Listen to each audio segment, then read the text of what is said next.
Thank you, Orpheus. Thank you, Orpheus, for the wonderful introduction, as always. It's true that we have been through a lot.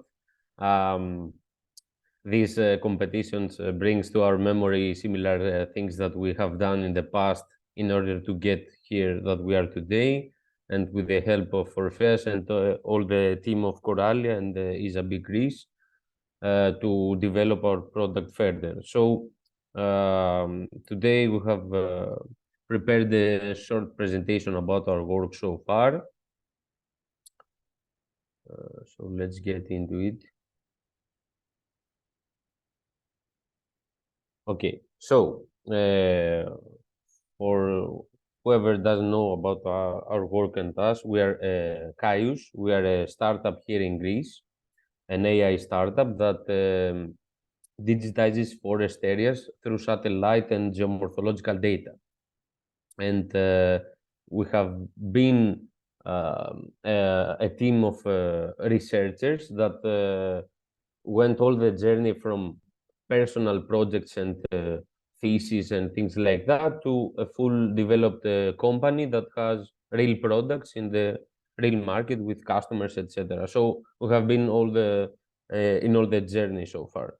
So today, alongside with Marius Glitsos, our head of AI team, we are going to present you some things about our journey that maybe are seems relevant to you in order to get ideas on how you can also take your research idea and make your own product.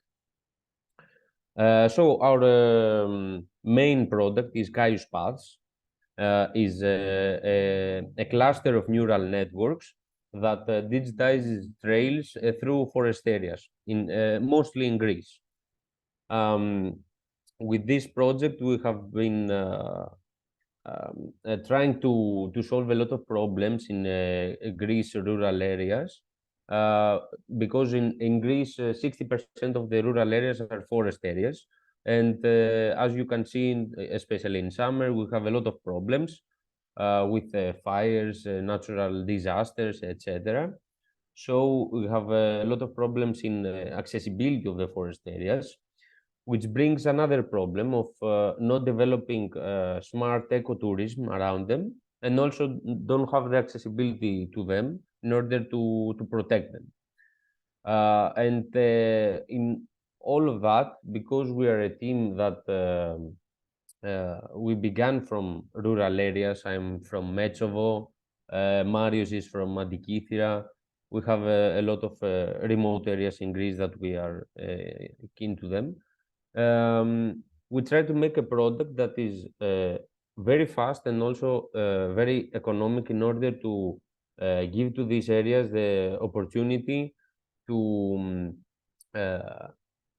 build fast their trail network in order to also have the trails to save the forest in an emergency, but also have the trails to bring more tourists.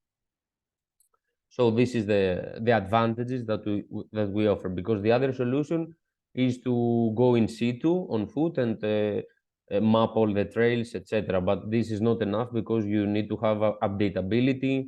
You need to have the bird's eye view in order to see everything. How we do this? We have our B2B/B2G platform already in development, and we have our customers there, which is like regional governments, forest services, ministries, things like that.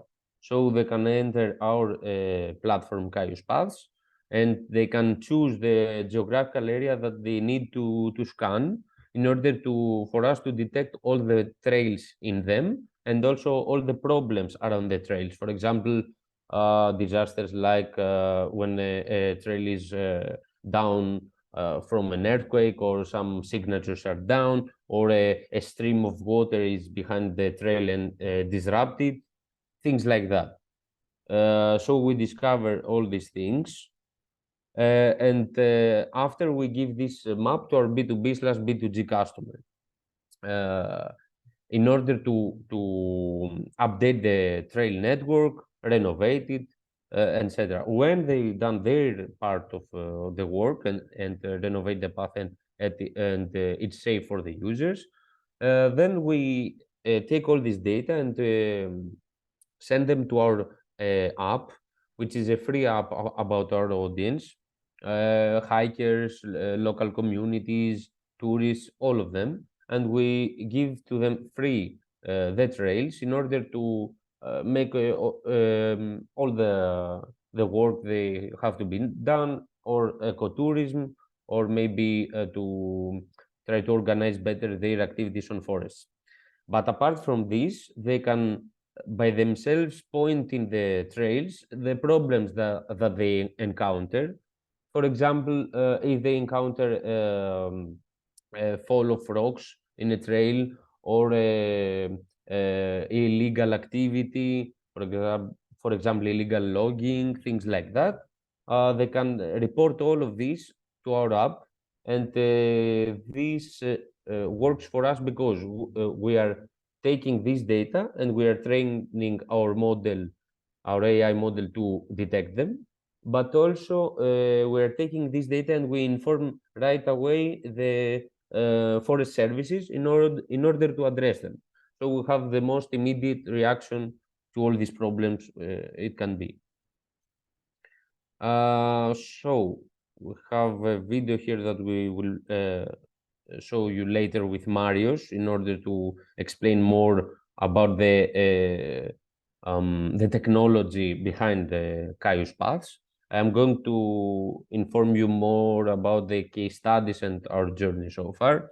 So we have been trying this for about 1.5 years now, in mostly in Epirus, in Greece. And we have since then discovered more than 11,000 kilometers of trails, 800 square kilometers here in Greece, and also have some small projects in France, in Italy, and Cyprus. And we are a part of a greater network, the World Trails Network, which is the global organization for trails. We are part of it. We have a lot of testers all over the world that they are taking the results of our neural network and they tested it in their regions in order to see if it is scalable all over the world, because it's not enough to detect trails in Greece. We need to detect trails everywhere there is a need to it. So our timeline is as it follows. We have begun as students in the university here in Athens. We have been like a company of friends and researchers in different groups and academies. For example, I was a researcher in Democritus, and altogether we have thought this idea of discovering trails. With this idea, we visited Coralia here in Athens, in Marousi, and we took part on the third Cassini hackathon. So we were awarded the first place here in Greece with Coralia, and after this they helped us to prepare our presentation in order to present in the pan-European competition with the first of each country. There we came first again in all of Europe with our idea. The Cassini hackathon, if some of you don't know, is like a hackathon for to use Copernicus data and Galileo data, which is European free satellite data, in order to build your idea, your product. So with this idea of discovering trails, we took the first place. Then we have been in the World Trail Network that this year it was the World Trail Conference. It was in Skiathos, and we presented there and become a member of it. And then we have been awarded from the Ministry of Environment here in Greece in Smart Forest Innovation Hackathon again. After all this, we have been maturing our idea all along, and we were ready to become a member of the ISAB Greece incubation program. We have been tested through the Coralia team, and the 1st of January of 2023, we have been since we have been a member of the ISAB Greece incubation program. in which it was a very helpful experience because we are gaining constantly a lot. I will speak more about this later. After this, we have acquired our first big customer for a scale project, the regional government of Epirus, and now we have our online app also, and we're preparing these small case studies across Europe to make them more ready to go products with like detecting trails in a very short time, like a few hours, because now it's like a procedure that takes, for example, a week to discover for a forest all the trails. This is our course so far. In this course, we have met with wonderful people around all over the world, with a lot of researchers from our Greek universities, also with a lot of hikers. We don't try to take the job out of hikers. We need the in situ data walking. We also make a lot of walking across Greece in order to take the in situ data and give them to AI. Marius is going to talk more about this. And yes, some things about the incubation program here with Coralia.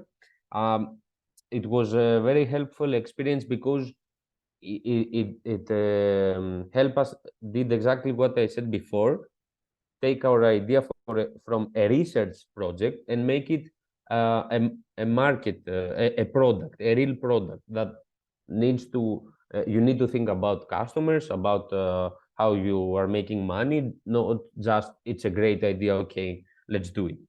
So in this aspect, it helps us a lot to understand how to make it a real product. Every day we see more of the needs of our customers and try to make different moves in order to better serve them. But also apart from this marketing mentoring, we have also a lot of help in acquiring data and, for example, satellite data or servers, because the neural networks need a huge amount of data and also servers for them to run. And apart of this, because we are like a cluster of companies, we have two opportunities. The one is to meet other companies and have collaborations with them. Actually, through the ISA Big Greece incubation program, two of our most viable partners are from the other teams. It's not like a competition. We are collaboratively try to make this forward. And also, they give us the opportunity to present our ideas and our products to venture capitals, to huge conferences. So it gives us a lot of visibility in order to push CAIUS forward.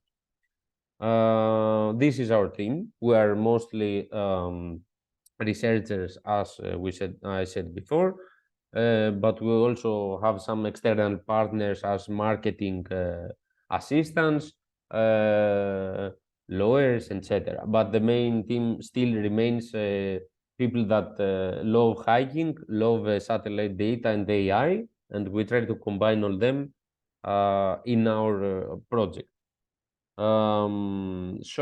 Marius, do you hear me? Yes, of course.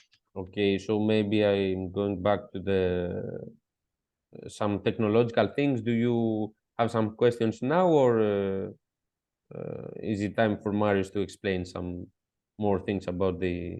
George, let's complete the presentation and we can have all questions at the end. Okay. Should I share my screen or will you continue sharing yours? Share your screen and I will find the video in order to share it after you complete it. Okay.